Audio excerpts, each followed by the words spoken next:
오늘 말씀 11절을 보면요. 내가 봄에 또 다른 짐승이 땅에서 올라오니 그러죠. 자, 사도 요한이 보았습니다. 무엇을 보았냐면 다른 짐승이 그러죠.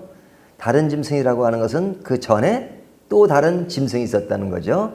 그 짐승이 어디로부터 올라왔냐면 오늘 본문은 땅에서 올라오지만 어제 본문을 보면 그 짐승이 어디로부터 올라왔어요? 바다에서 올라왔죠. 그러니까 바다에서 올라오는 짐승이 있는가 하면 땅에서 올라오는 짐승이 있습니다. 우리의 삶의 터전은 땅일 수도 있고 바다일 수도 있잖아요. 우리가 사는 지구에 땅과 바다 모두가 있습니다. 우리가 그것에서 직접 살지는 않지만 바닷속에 있는 물고기를 먹기도 하고, 그러니까 우리 생활과 관련되어 있는 것이죠. 근데 여기 다른 짐승, 땅의 짐승과 바다의 짐승이 올라왔다. 근데 이 짐승이 무엇인가 하는 것은 뭐 이미 말씀드렸죠. 땅에서나 바다에서나 그것은 그 악한 세력이란 말이죠. 그러니까 좋은 게 아니에요. 그렇다면 우리의 삶을 유혹하는 것은 늘 존재한다는 거죠. 우리의 삶의 터전에 땅에서 온 괴물과 같은 존재가 있고 바다에서 올라오는 그런 악한 존재가 늘 우리 주변에 있다는 거예요. 그들이 우리를 유혹합니다. 그렇기 때문에 우리는 늘 경계를 해야 돼요. 그 경계를 하지 않으면 어느 사이에 그들로부터 유혹을 받게 됩니다. 그렇다면 우리는 넘어질 수밖에 없는 것이죠. 그래서 오늘 본 말씀 시작이 우리 주변에는 악한 세력이 늘 존재하고 어둠의 세력이 존재하기 때문에 우리는 늘 방어하지 않으면 안 된다 하는 이야기를 하는 겁니다. 하나의 세력이 아니라 다른 동물이, 바다의 동물, 육지의 동물이 있는 것처럼 이런 것을 말씀해주고 있어요. 근데 이 동물은 악한 세력인데 이들은 어떤 모습으로 우리에게 다가오느냐. 옛날에 우리 저 초등학교 시절에 보면 그 방첩 했잖아요. 간첩을 이렇게 뿔 달린 그림을 그렸단 말이죠. 저 어렸을 때는 진짜 간첩은 뿔 달린 줄 알았어요. 그 역효과예요. 뿔 달린 간첩이 어디 있어요? 뿔 달리니까 뿔 달리는 걸 찾으니까 없죠. 근데 이제 이 악한 세력이라고 할 때 그들은 언제나 나쁜 모습으로 다가오는 것이 아닙니다. 과장을 해요, 과장. 예? 가장이에요, 가장. 과장도 하고 과장도 합니다. 근데 어떤 모습이냐, 여기 보면 11절 다시 보면 어린 양같이 그러죠. 어린 양같이. 어린 양같이라는 것은 우리 주님을 표현할 때 어린 양으로 오신 주님 그러잖아요. 어린 양같이 다가온단 말이죠. 가짜일수록 진짜처럼 보여요. 어떨 때는 가짜가 더 멋있게 보일 때도 있어요. 또 가짜일수록 멋있게 보이려고 노력을 해요. 진짜처럼 보이려고 해야 가짜의 진가를 발휘하니까. 그것을 연구한단 말이죠. 그래서 이 가짜인 이 유혹하는 짐승은 어린 양같이 흉내를 내지만 어떻게 말해요? 여기 보면 용처럼 말을 하더라. 용처럼 말한다는 것은 진짜 그 속성은 악한 것이다 이거죠. 속성은 악한 것인데 가면을 쓰고 딱 가려서 우리들에게 다가와요. 그것을 보지 못하면 그 외형만 보게 되는 거죠. 외형만 보니까 사람들이 속는 것입니다. 어디에 속느냐? 그들의 온순함에 속아요. 어린 양처럼 보이니까 온순함에 속아요. 그래서 우리는 누가 나한테 잘해주면 금방 넘어가죠. 잘해주는 것은 좋은 겁니다. 하지만 잘해주는 것과 더불어서 그 안에 진리가 살아있느냐, 살아있지 않느냐 하는 것이 중요해요. 우리가 요한 2서 3서를 보았잖아요. 요한 2서 3서가 다루는 것이 뭡니까? 거짓 교사들이 있는데 친절함으로 다가오잖아요. 하지만 그들에게 뭐가 없어요? 진리가 없잖아요. 그래서 요한 2서 3서가 진리와 사랑 중에 어느 것이 중요하냐? 두 가지가 다 중요하다는 거죠. 진리 가운데 사랑을 행해야 되고 사랑 가운데 진리를 행해야 된다. 하지만 외적인 사랑이 있는 것처럼 보이지만 진리가 없으면 그것은 거짓 교사다.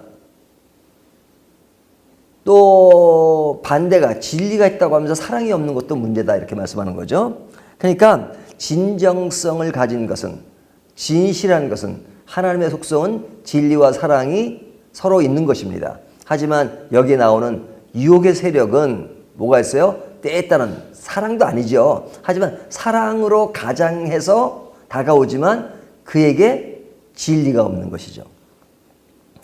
그래서 그가 하는 일이 무엇인가?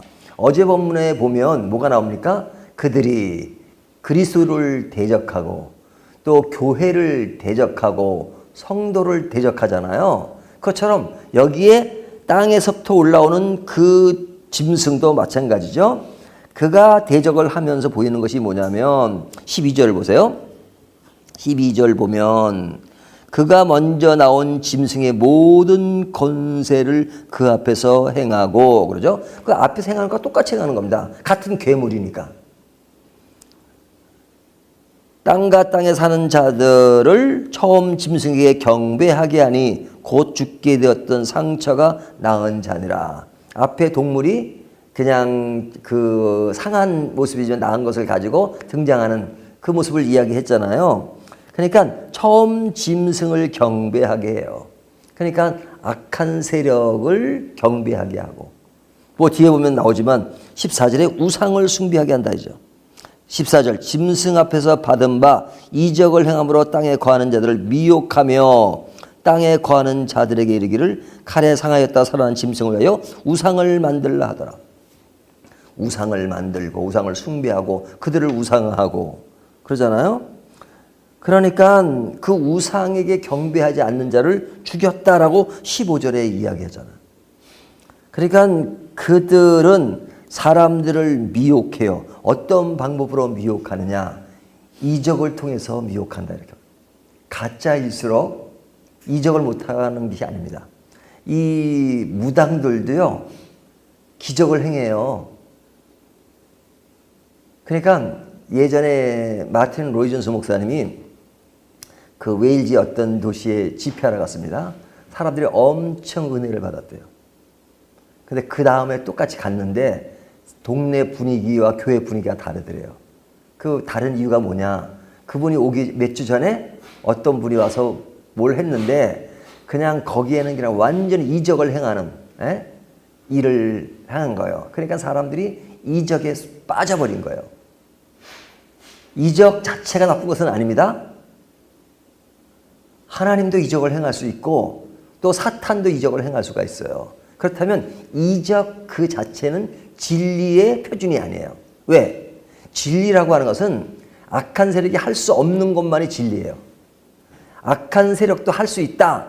그러면 그때는 뭐 해야 돼요? 판단을 잘해야 돼요. 이것이 하나님이 주신 것이냐 사탄이 준 것이냐. 사탄이 줄 수 있는 것들이 있다면 그건 그 자체가 진리는 아니기 때문에 반드시 판단을 해야 돼요. 하나님이 주신 것이냐 사탄이 준 것이냐. 하지만 사탄이 줄 수 없는 것, 오직 하나님만 줄 수 있는 것, 이것을 진리라고 말해요. 그러니까 사람들이 그것을 판단하지 못하고 흔들려요. 저희가 말씀을 강조하는 이유가 뭡니까? 말씀은 하나님만 주시는 거예요. 사탄이 주는 건 말씀이 아니에요. 그러니까 말씀이 기준이 될 수밖에 없는 거예요. 이적은 평가를 해야 되는 것이죠. 그러니까 이 어둠의 세력이 갖고 나오는 것이 말씀이 아니고 이런 어떤 사람들을 혹하게 만드는 그것을 가지고 다가온다 이거죠. 그러니까 무서운 존재예요. 그들의 술책에 넘어가면 안 된다라고 이야기하는 거죠. 그래서 그들은 그런 술책을 가지고 그런 사람들을 조직하고 그런 무리를 만들고 공동체를 만들고 그런 힘을 만들어요. 그 힘을 만들기 위해서는 자기들의 정체성을 이루는 어떤 표시를 해야 돼요. 그 표시가 뭔지 아세요? 666이에요. 666. 그렇죠? 오늘 본문에 보면 18절 지혜가 여기 있으니 총명한 자는 그 짐승의 수를 세어보라. 그것은 사람의 수니 그의 수는 666이니라. 666을 그냥 그 아라비아 숫자로 쓰면 뭐예요? 666 그러잖아요. 그러니까 666은 무엇에 대한 숫자다? 그것은 사람의 순위 그러잖아요. 그러니까 666을 그들의 정체성을 보여주는 숫자란 말이죠. 그러니까 뭐 운동 선수들이 운동할 때 이제 같은 편은 이제 같은 유니폼을 입잖아요. 자기들에 대한 표시잖아요. 그러니까 이 어둠의 세력들은 자기들의 정체성과 자기들의 표식으로 666을 가지고 있다 하는 거잖아요.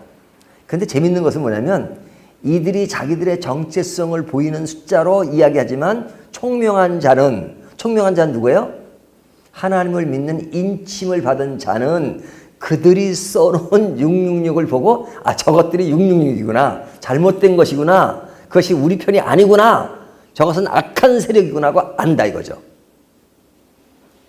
그러니까 자기들의 정체성을 가리고 있지만 온순함으로 가리고 있지만 총명한 자는 그것을 분별할 줄 안다. 왜? 그들이 666이라고 써놨으니까. 그래서 18절은 그 이야기를 하는 겁니다. 이 얘기는 뭐냐면 다시 정리합니다. 우리의 삶의 현장에는 악한 세력이 늘 있습니다. 근데 그 세력에 대해서 어떻게 한다? 그들이 이런 속성을 가지고 있는데 우리들은 그들을 분별하라. 그리고 그들에게 당하지 마라. 그리고 하나님 앞에서 그들을 경계하고 믿음의 길을 가라 하는 것이 핵심 포인트예요. 그러니까 이 신앙에 있어서는 분별하는 것이 너무너무 중요한 것입니다. 그래서 산상수훈에 뭐라 그러죠?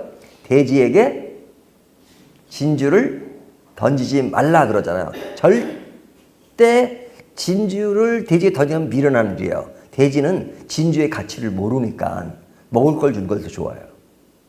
그러니까 이 이야기는 뭐냐면 진주를 던지지 않으려면 그 앞에 있는 것이 돼지인지 돼지가 아닌지를 분별해야 되잖아요. 그러니까 분별하는 것이 굉장히 중요합니다. 분별 못하는 것이 심각한 병이에요. 우리가 신앙이 좋다 나쁘다 할 때 다른 여러 가지를 얘기할 수 있지만 그 중에 하나가 뭐냐면 분별할 수 없는 것입니다. 신앙의 심각한 병이 뭔지 아십니까? 문제를 일으키면서 문제인 줄을 모르는 사람이에요. 그게 제일 심각한 병이에요.